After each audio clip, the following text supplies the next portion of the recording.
बुखारी शरीफ हदीस नंबर 6116। हजरत अबू हुरैरा रजी अल्लाह अन्हु से रवायत है कि एक शख्स ने नबी मुकर्रम सल्लल्लाहु अलैहि वसल्लम से अर्ज किया कि मुझे कोई वसीयत फरमा दीजिए। आप सल्लल्लाहु अलैहि वसल्लम ने इरशाद फरमाया, गुस्सा न किया करो। इस शख्स ने अपनी वही दरखास्त कई बार दोहराई।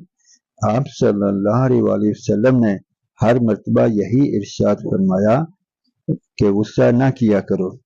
अब गुस्सा कितनी बुरी चीज है कि नबी मुकर्रम सल्लल्लाहु अलैहि वसल्लम ने हर बार एक ही जवाब दिया। अब गुस्सा कंट्रोल कैसे हो?